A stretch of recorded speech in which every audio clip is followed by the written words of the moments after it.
Hi everyone, welcome back. I'm just going to take a second and I'm going to load our video and our comments. And I'm going to set this all up here. Here we go. I'll give everyone a minute to come in. I'm finally back, guys. I'm super excited to be back. Let's pull that up a bit. And there we go. That should be better. And I'm gonna... Hi Susan, thanks for joining. I'm just going to give everyone a minute to come in and we can get right into this. Tonight we're going to be working with our Geli plate and our acrylic paints and brayers, and we're going to be making some grungy backgrounds. And there's a couple of new products I want to demo and some tips and tricks on how to get your most out of these products. So I'm just going to give everyone a second to come in and we can get right into it. So basically in front of me I have some of my new stamps that I've ordered this month. So I'll just quickly show those. I have Nature's Discovery CMS 049. Hi Lee, hi Arlene, thanks for joining. I have Tim Holtz Spotnik Collage CMS 447. That's new to me this month. And I'm really excited, guys, because I have two of Seth Apter's new sets. I have his Paper Artsy Electica. So the third set of the new 3 he just released. So this is the ESA 36, I want to say. Yes, ESA 36. So this is the third one out of the 3 new set release that he did. I ordered them all, but the other 2 are on back order. So I just wanted to share that. So I'm going to play with this one tonight because this is the one I have. And then I also ordered one of his previous releases from the Eclectica set 26. So just wanted to share that. And then the other new products to me are Paper Artsy printed tissue. So I thought this was really neat and I wanted to share. So in Canada you get it for $7.50 and you get 4 sheets and they are 30 inches by 20 inches. So that's kind of exciting. So I just wanted to share that. And all kinds of different like eclectic elements in that set. And then I have this little one here. This is his Eclectica, one of his mini rubber stamps, EM 67. So I'm really excited to show you guys these. So I want to get right into this, but I'm just going to give everyone a second to come in. Hi Joyce, hi Lori, hi Cheryl, thanks for joining. And I just wanted to show quickly, while we're waiting for everyone. So I mentioned I'm live in 2 different groups.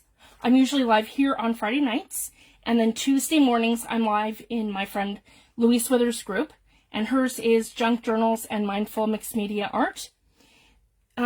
So in there, because basically what happened, guys, I've spent probably close now to 4 years doing tutorials here in group, and only for the last probably 8 months I have done YouTube. So basically I've been uploading my videos to YouTube. So essentially what's happened, Facebook has deleted all of my videos. So I want to redo them for YouTube. So that's why a lot of the reason why I'm live in Lou's group, it helps with group content for her community, but also I can repeat a lot of the junk journal tutorials and things that I've done here. So I have a copy of them for YouTube without repeating myself here. So I just wanted to share that. So that's where most of my junk journal tutorials are going to be. So this is the Arty Maze project that I had done 3 years ago.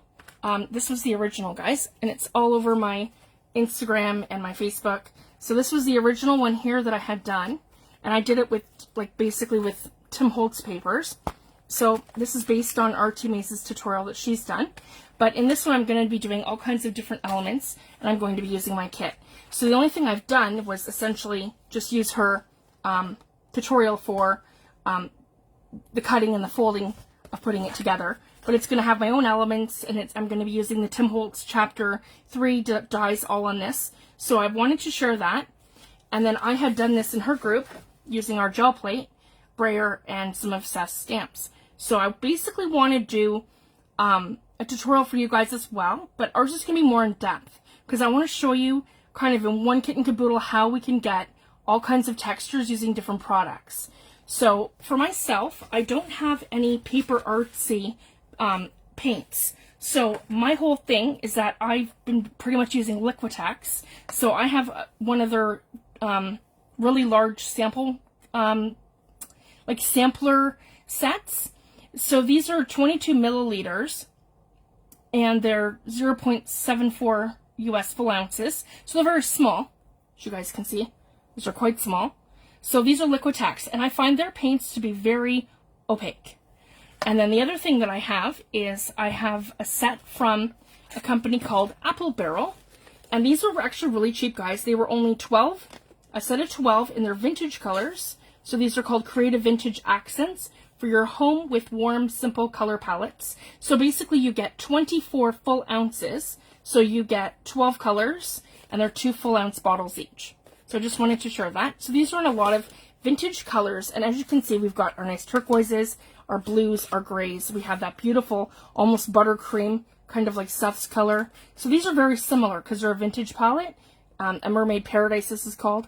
So until I get Paper Artsy paints, this is going to be kind of my go-to.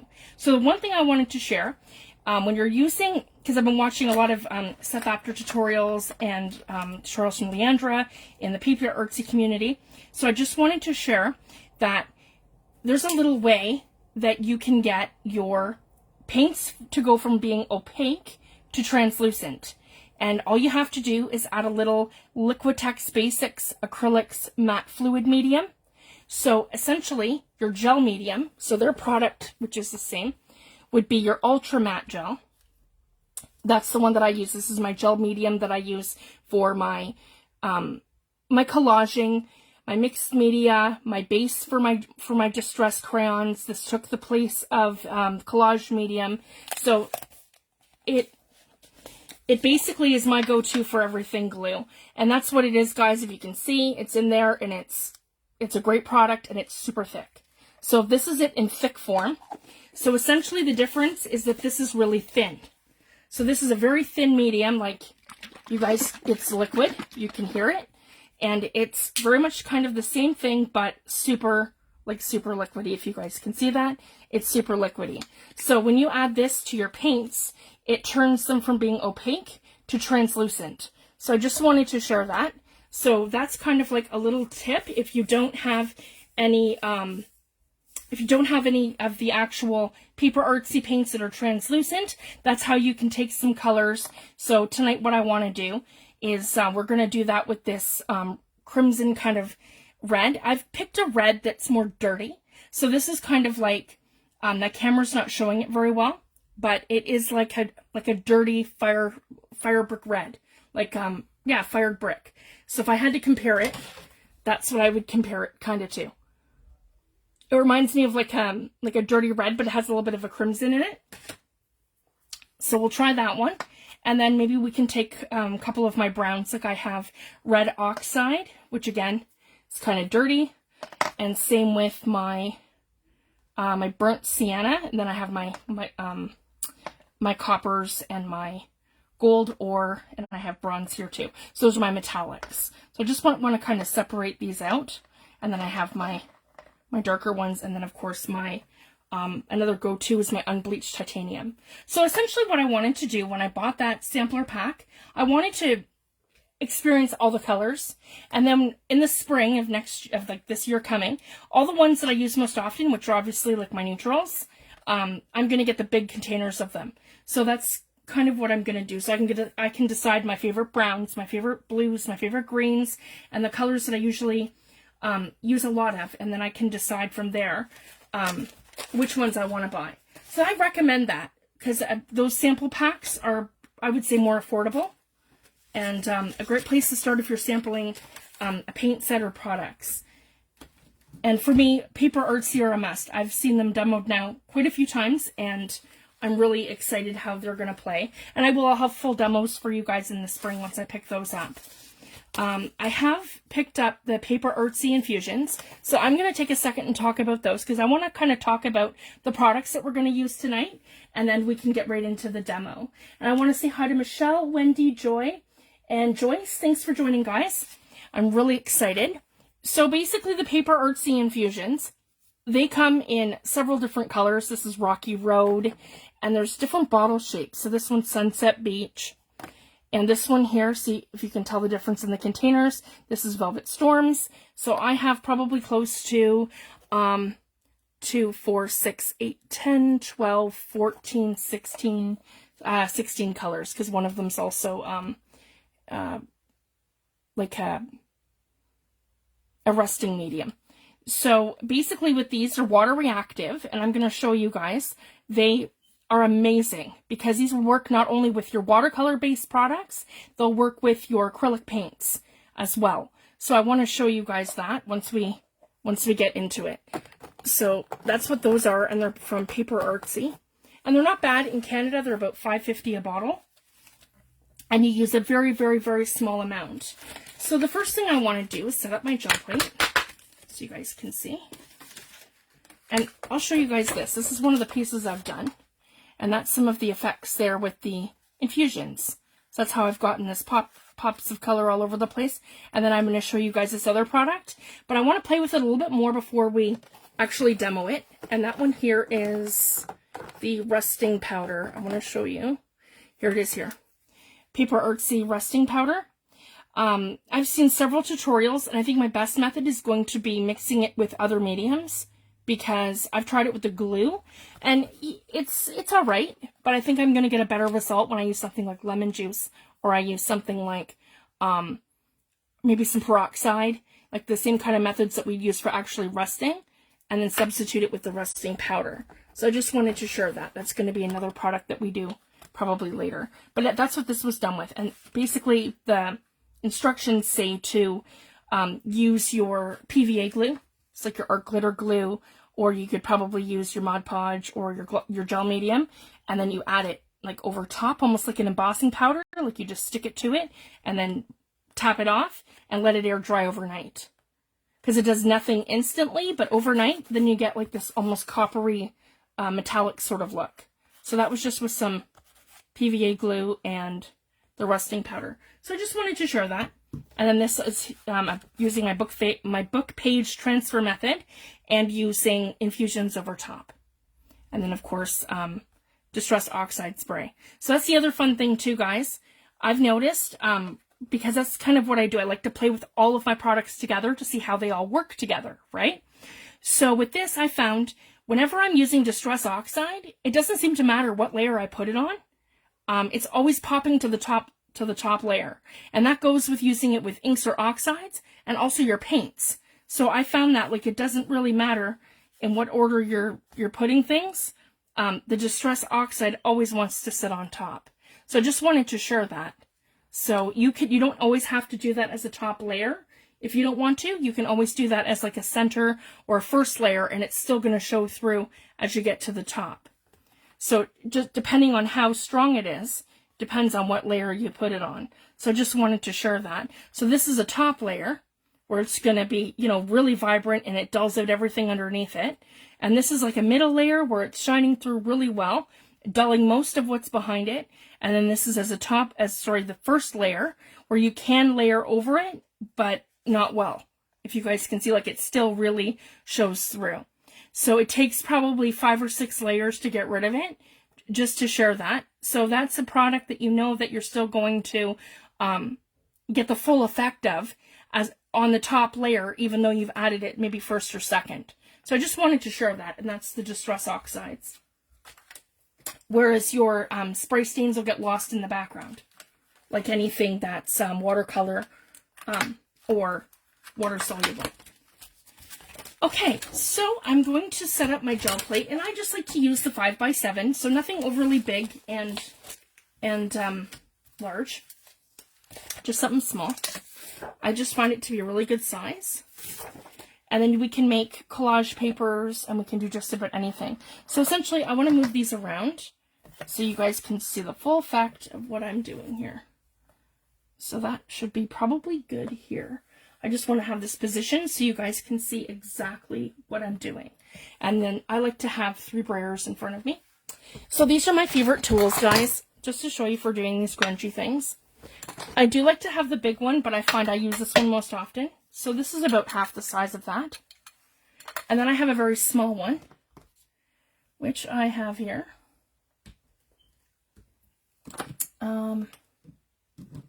Yeah, right here. So that's a very small one.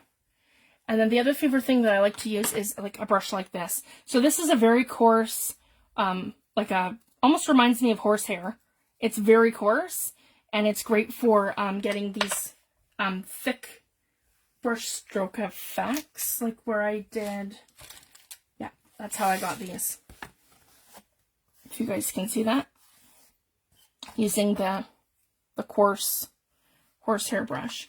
So just wanted to share that. So we'll get right into it. I want to start out with probably, I usually like to do about 4 colors when I'm doing a layer. I don't really like to do 1 or 2. So I want to add my darkest first. So let's go into my burnt umber. We'll add a little bit of this. And I like Seth's method where you're dabbing and we're not actually squeezing. Because then you don't have too much paint that's extra. And I do find that, and I'm using burnt sienna, I do find that with the Liquitex, it goes a lot further than the apple barrel. So you might want to have like an extra sheet where you can smudge it off of. So just wanted to share that. And then I'm going to add some unbleached titanium. And I want like a good amount on the plate. And I'm going to more towards the corners for the unbleached titanium. Like this. Maybe here. So I'm at 3 colors now. And then my darkest being raw umber. So we'll do that. And raw umber is a little darker than the other one, which was burnt umber. There we go. Let's have a few splotches. And I'm just going to take my brayer and I'm going to give that a good, this, just back and forth, kind of a motion like this, where I'm kind of blending it in a lot of places, but then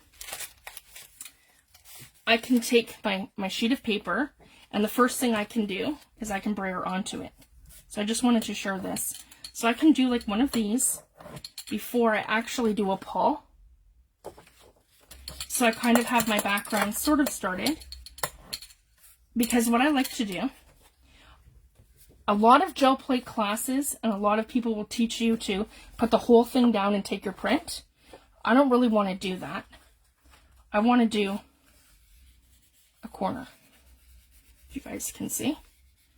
So I'm going to get this more random and less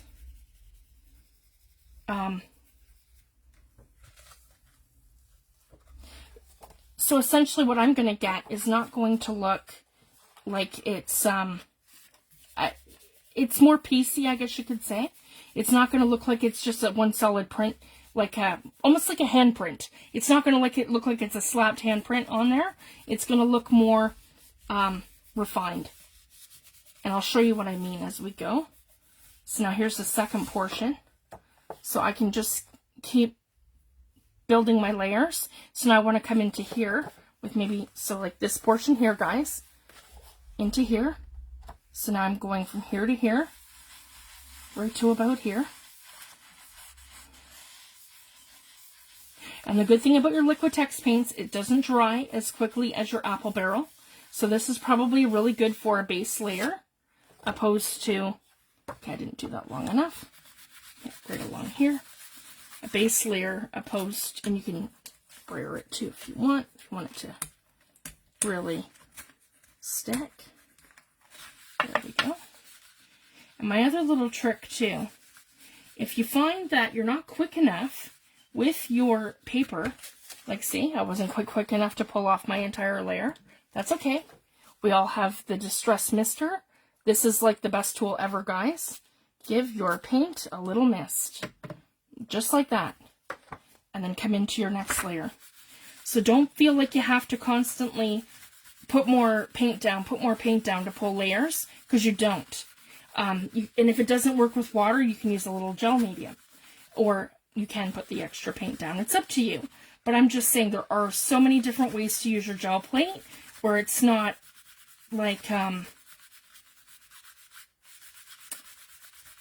it's not like a ruled process, if that makes sense.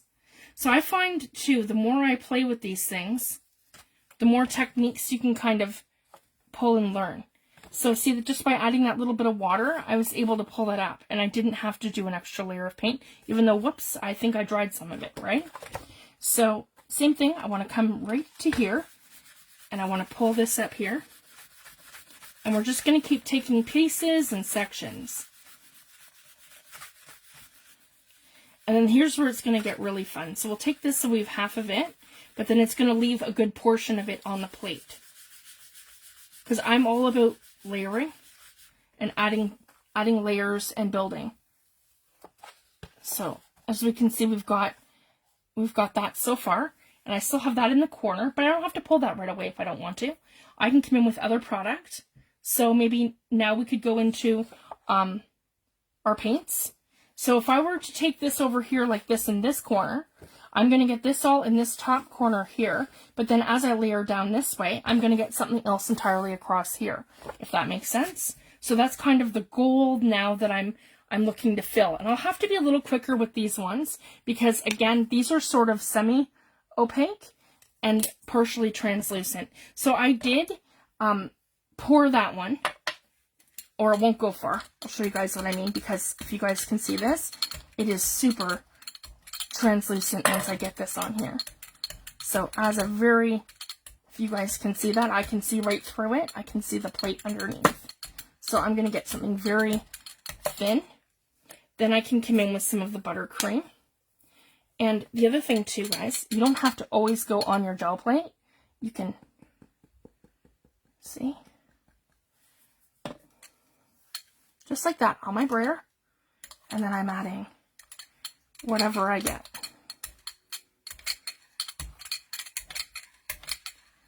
For different grungy tones. This is giving me more of a speckled look, just like that. I like this for another start, so we'll build this layer. And again, I want to spritz that corner here where I have that that other paint. And I mentioned I'm this way. It's going to go this way, guys. So I'm going to flip it over so it's coming this way. And I'm going to put that right here and pull the whole thing. So you can do bits and pieces. You can do, again, the whole print. This is just going to give me a really neat effect, and I'm going to show you guys. And because that's a translucent layer, I'm going to see what's underneath it. And again, if your paints aren't overly, if they're only opaque and they're not overly translucent, you can mix your matte fluid medium with them, just a little bit, and make them translucent. Hi, Natalie. Thanks for joining.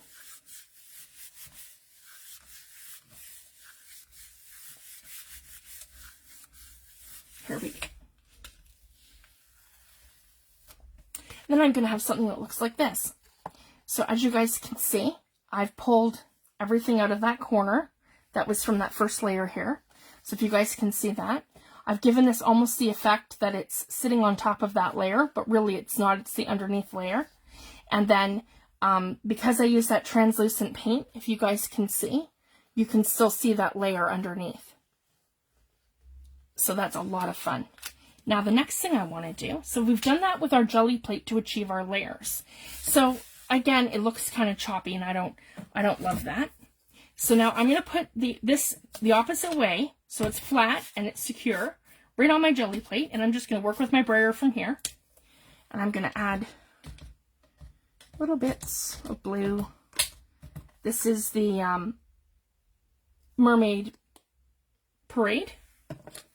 And I'm going to take my brayer and I'm going to do something that kind of looks like this, where I'm going to add streaks.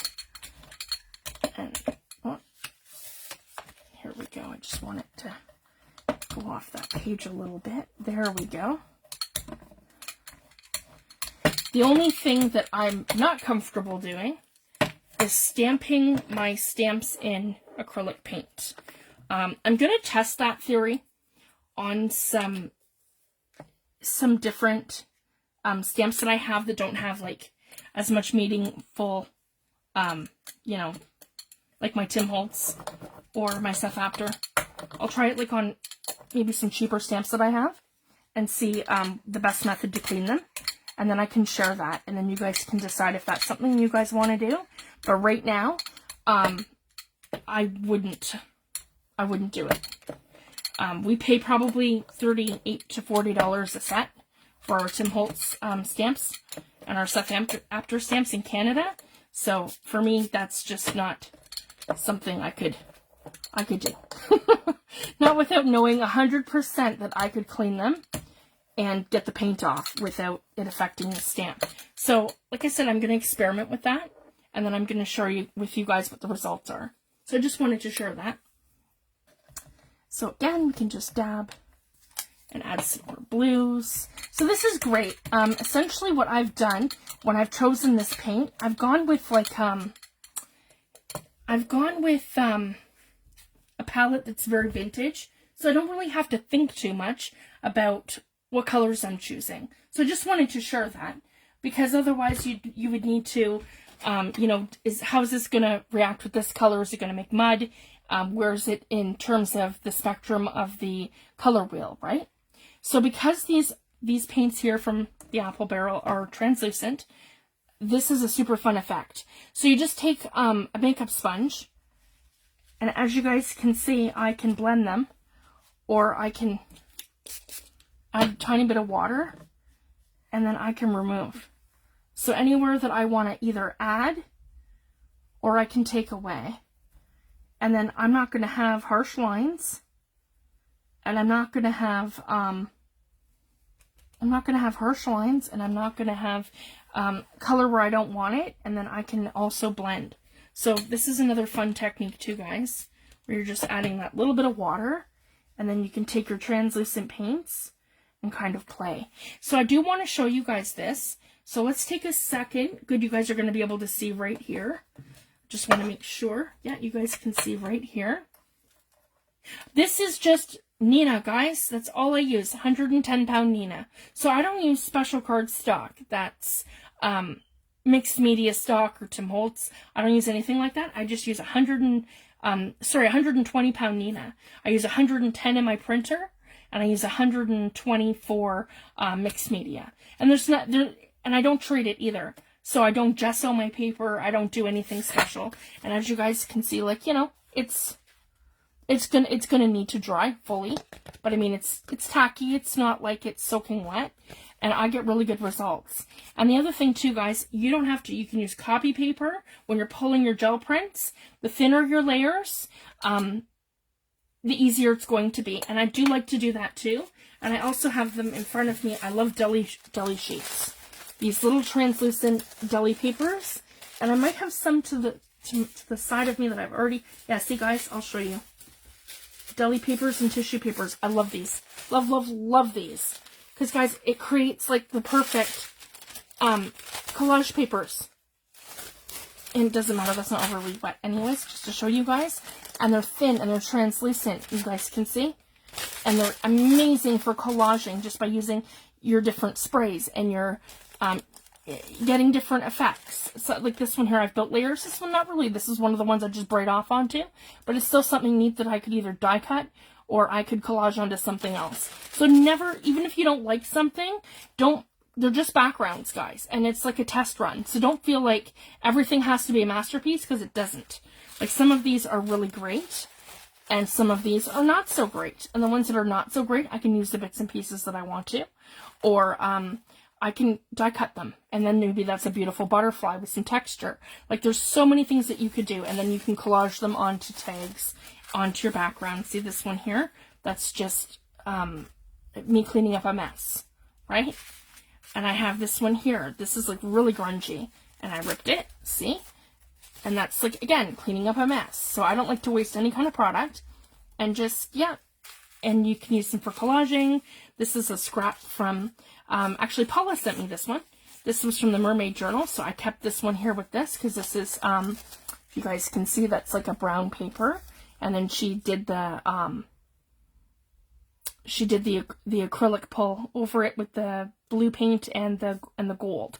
I just love that. So again, I kept the scrap after doing my Mermaid Journal. And this one here, I did with sprays on tissue paper. So again, this is like really thin tissue paper and I just used dollar store tissue paper, nothing fancy. And this was done with stencils and my sprays.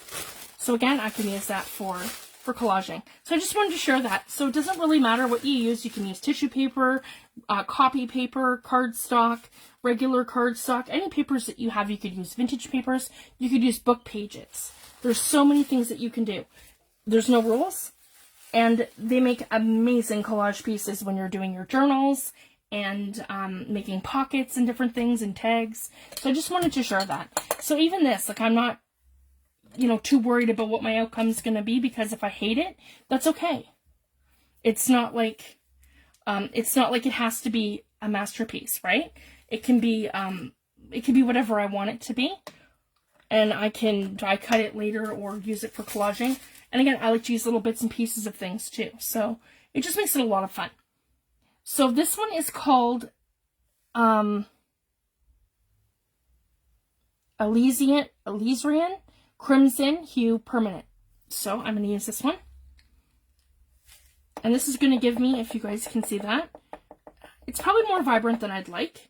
So I am going to add I think it's called red oxide to it, which is probably more yellow.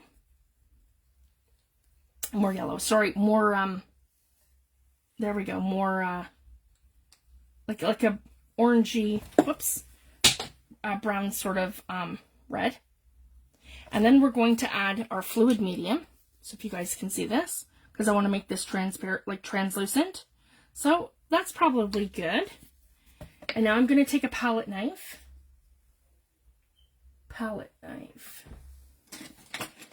Here we go. I'm going to grab a palette knife, and I'm just going to give that a mix until I have something consistent. So I wanted it a little bit more red, so it's a little bit more dirty, and then I wanted it transparent. There we go. And then by adding that in, and it's up to you guys, I can sponge it on or brayer it, just let me know, or I can do both, however you guys want to see this done, because either method will work. You could even take your, I would just do one of these. I took a knife painting class at U of T. So again, you can just add bits and textures. And if you guys can see, I'm going kind of for any places, and this is one of Seth Apter techniques, and I can use my sponge. I'm going for kind of like the places that need to have a little something in the background. But see, and it's great too because I've made it translucent. If you guys can see, everything that I've done, even the light stuff. So if I wanted to add some, say, over here, so you guys can see, even all that light stuff is going to shine through it because it's translucent. So anything opaque, you're still going to be able to see. So you'll be able to see that whole splotch of where the cream is underneath once it dries. So it's just a super fun technique. So I can add this like grungy, burnt red kind of thing. And I probably have more than what I need here. And then what if I want to really water it down, I'll show you that technique, because the more water that you add to, the more light it's going to go on. So I can do that here. So that, see, I'm just rubbing it into where I have white, and it's not going to affect the other colors on my background. So I just wanted to share that. So see how I've done that where I filled in the blanks? It's like I'm filling in the blanks without creating a layer. So that's done when you add a little bit of water to your translucent paints. So I just wanted to share that. It's a super fun technique. So again, I'm super happy with this. And it's nice and grungy. So again, I'm going to just, and here's a piece of copy paper. we can just, I'll show you guys what that's like.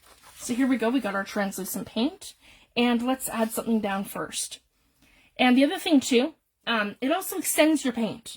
So that's not going to dry in 2 seconds. I can put that to the side and it's still going to be good to go, because that also extends the life of your paint. So I just wanted to share that. So you have a little bit longer to play in your acrylic paint where it's not going to dry on you. So we're just going to give this a dab.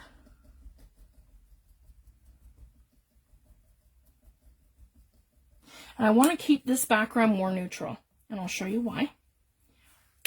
So we're going to go with a light, or like that nice cream, and we're going to go with that, that brown. And I'm going to add some red in. So here we go. I just want to keep it nice and light.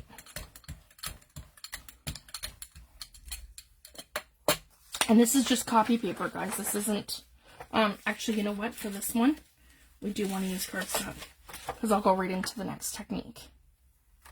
Nope, that's the one I wanted to use for that. Hold on. I need another, here we go. Yeah, 8.5 by 11.5. There we go. That's smaller on purpose, and I'll show you why. Because this is the other fun way of making a grungy textured background. So I'm going to pull this print. There we go. So it's not too much. And I'm going to do the same thing. We're just going to hit this right like that. I like the streaks. And I want to go this way with the red. There we go. And then we can add some more cream. So anytime you feel like it's too dark, give it some light. And that's how I like to work too, guys. If it's too light, I add dark. If it's too dark, I go light. So I can kind of balance things out. So generally speaking, right now, I want this background that's sort of got a little something, but not too much something that I'm going to lose the next technique in there. So I just wanted to share that. So I've got 3 colors going. I've got a little bit of the translucent red. I've got the like the cream color, and I've got a little bit of dark. The other thing we can do is take our embossing folders. So this one here is like one of the Tim Holtz grungy ones, and I want to take a paint that's more wet. So I would want to go in with Liquitex with this. I would want to use the Apple Barrel. I just find that it dries too quickly. So you're going to want something that's more of like a pigment based, opposed to something that's a, and I can probably show this 2 different ways. So actually the first thing we're going to do, let's do it with inks first. So I can show you the one side done with ink and the other side done with paint. That's probably our best bet. So this is just a regular embossing folder. This is one of the Tim Holtz ones, one of his steampunk sets. So I'm going to use, yeah, here we go, my Stuff After Coffee. Let's find that one. Yep, right here. So I'm using Stuff After Coffee. And that's okay. Oops. I've got some sprays there.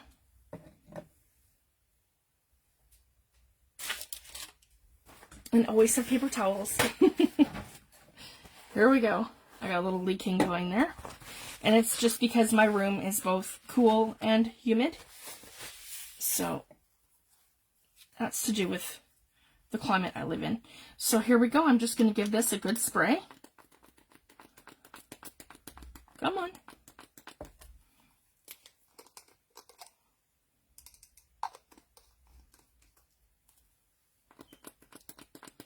I may have to, yeah, I may have to rinse that. Okay, sorry guys.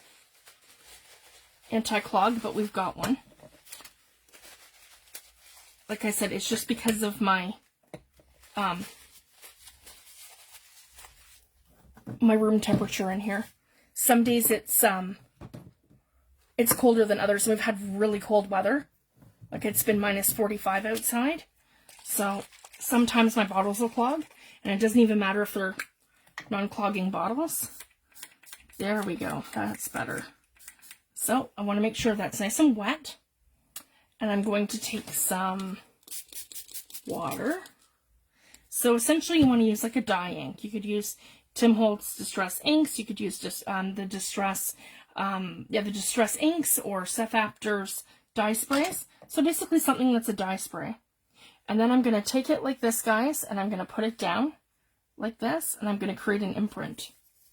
You can do this with wet paint, and you can do this with your inks. So just wanted to share that. There we go. And I'm going to get something that looks like this. So it's a bit of an imprint that I got here. It would have been better if it was coffee, but it's very light, and it's the honey. And now the same thing I want to do, we're going to do this in dark.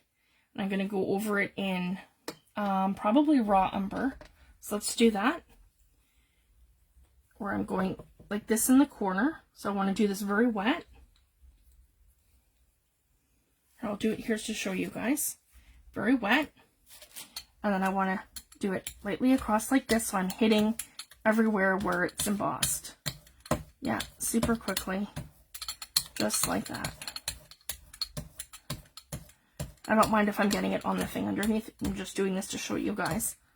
There we go. And then quickly do your imprint. So this one can go here. Just like that. So this is a regular embossing folder. So I just wanted to show you guys kind of the difference. This is a regular embossing folder. So again, a neat technique with your paint. I can use this like that. I can, you know, tear it like this now. And I could collage it. So that's amazing too. If you guys can see that. This end result is going to give me something kind of neat. Where it's like this. And I could collage that down to something. Or I could collage that down to something. So I won't throw these out. Those are like amazing pieces that I can use for something else. And still a very neat effect when you're doing both inks and your acrylic paints. So I do have a little bit of the impressions. But as you can see, I don't find them to be as great as the 3D embossing folders. And I have a couple of those right here. So this is his gears. And this is one of the 3D embossing folders. And same thing. I'm going to put down burnt umber.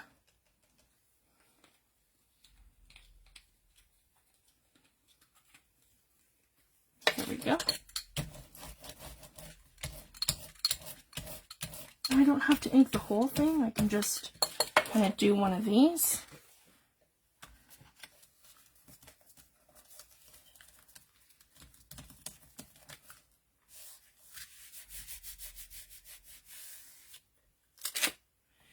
And as you guys can see, I'm going to get that impression right across here. So, I mean, I do get it faintly from the other one, but it's way better with, if you guys can see that, it's way better with the 3D embossing folders, just because you have more texture. And then if you find too, like, okay, well, I've done that, but I want to get more out of it, give it a little spurts. Just small. Just like that. And this hasn't been treated with anything. This is just a piece of cardstock. So this is like nothing special that I've done to it. Hi, Judy. Thanks for joining, love.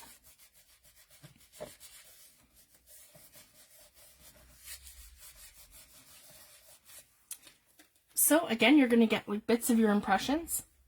And then I like that probably at the bottom right here. And I'm thinking I might be able to get it faintly here. So, that's a great way too. And you can do the same thing, guys, on the actual jelly plate. So, I can show you guys. We'll do burnt umber across our entire thing, because that just seems to be one of my go-tos. It's nice and opaque and it's wet. So you want more of an opaque, wet paint for this method. Okay, maybe a little thicker than that.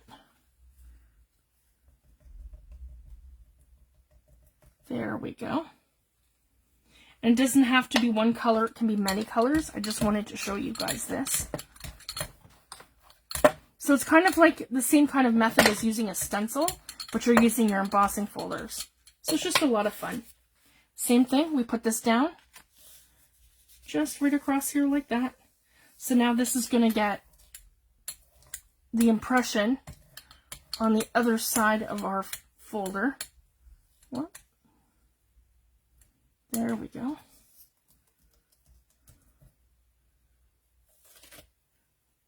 and it's going to lift. Yep. And then we can put it down. And for this one, I'll use that piece of paper. Yep. I'm going to put it right down. Right like that.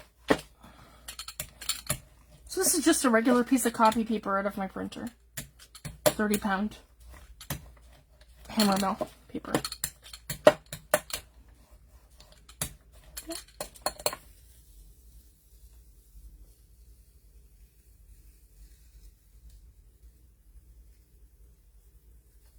And then I'm going to get all kinds of texture from that. So I could have gone with another layer of paint, because I can actually still see. I'll show you guys. All I have to do, again, is spritz it with water. You don't even have to go in with paint if you don't want to. Spritz it with water. You know what? Maybe even a little bit of ink. And this is a fun thing too, using your inks on the gel plate.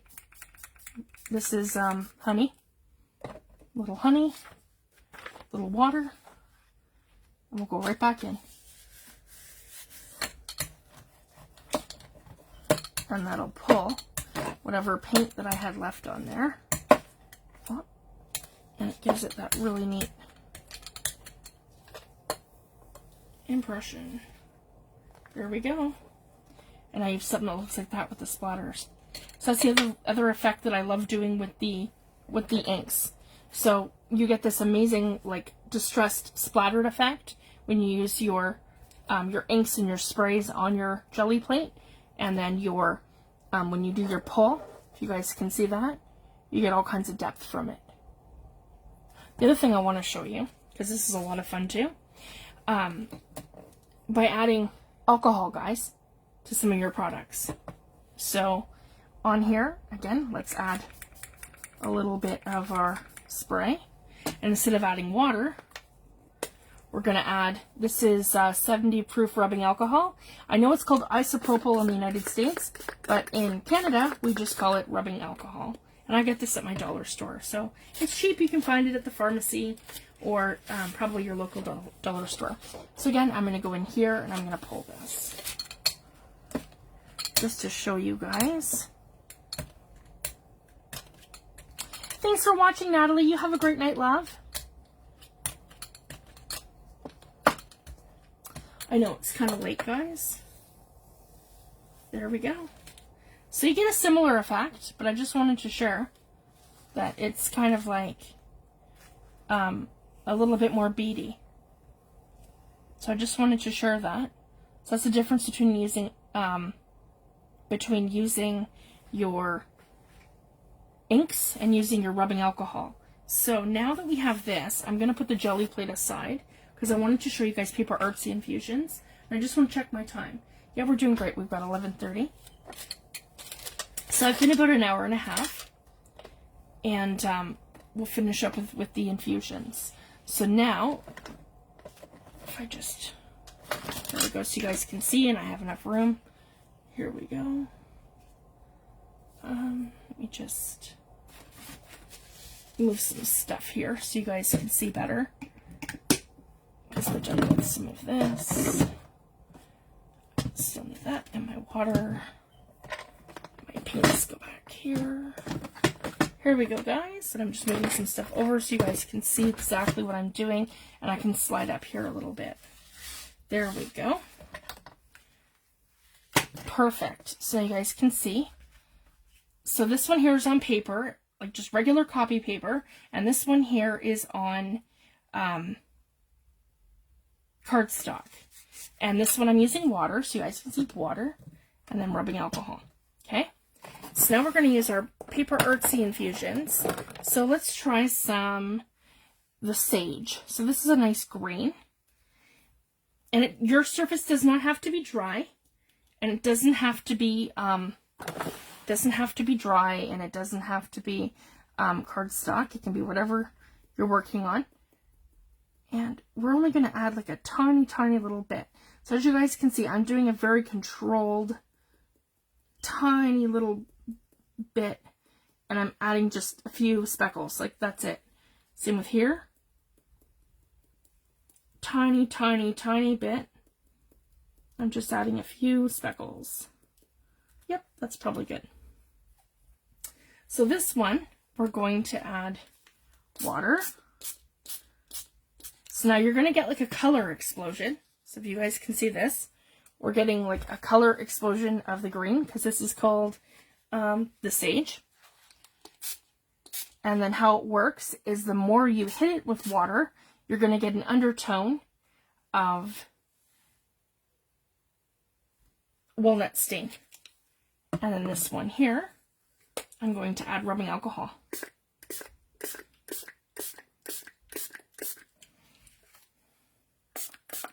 And I should get something a little bit more rusty. Maybe I still need to activate it with water. Yeah, there we go. Activate it with water and then hit it with alcohol. So see, I have the green. And then I'm also beading, if you guys can see that. So that's giving me a really neat beading effect with the alcohol. And I also have a little bit of walnut stain. Almost reminds me of a tree. You guys can see that?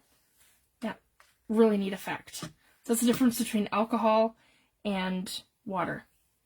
Then, so that's a green. Another really neat one that I want to show you guys is the Rocky Road. Where did I put that one? Black Currant, Violet, Sunset Beach.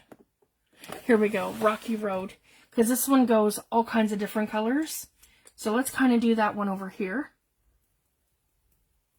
Over here. Sorry guys, I want you to be able to see what I'm doing. Move that up. Absolutely, you can use the infusions on your gel plate. There, you only need a tiny little bit. A lot of people like to put a hole in their cap. My friend Michelle mentioned that to me, to put a hole in the cap and then to put a piece of tape over it. So then it's more of like a shaking method like this and it's more controlled. So I just wanted to share that, but I haven't done anything like that yet. So this is going to give me like a really neat multicolored kind of effect. It's got reds, it's got blues in there. So if you guys can see that. And it also adds like a granuled texture to there. So if you guys can see, I've got some blues, I've got some reds, and they all are infused with the undertone of walnut stain. So the more water you add, so you get like instant color, but then the more water that you add, the more of the grungy walnut stain comes through. So I just wanted to share that. So like, again, you don't have to go for that grungy effect. I just, you know me, I live for it. That's my jam. So again, I'm just going to add a few speckles here in the corner. Hi Louise, thanks for joining, love. And so we're going to hit it with water first, and then we're going to hit it, sorry guys, I want you to be able to see. So it's me hitting it with water here, and then I'm going to hit it with alcohol. So I'm using 70 proof rubbing alcohol. And this is going to give me like a bleeding effect. And again, if I want more infusions to run, and there we go. If you guys can see that, just awesome. The other thing I like to do, and I didn't really do it tonight, because we're out of time, guys, but I like to take my paste, and that's like my ceramic stucco by Liquitex, and I like to take my coarse texture medium or my grit paste, and you take just a normal piece of cardstock and then you put it on with your palette knife, and when it dries, then you can ink it up and you can add your acrylic paints to it and then use that for texture as well. So I just wanted to share that, like, there's so many ways that we can build layers with not only with our products, but with our products and our papers. So I just wanted to share that. So that's another super fun thing that I'll get into next week. Because what we'll do, guys, we'll take these and we'll start building on them, and then I'll show you how to use them in collage with them. So, and we'll make an actual piece out of that. And I'll do some watercolors with my stamps, and I'll do some different things. So I just wanted to share that. So that's where we're kind of headed. We're headed for a project for this.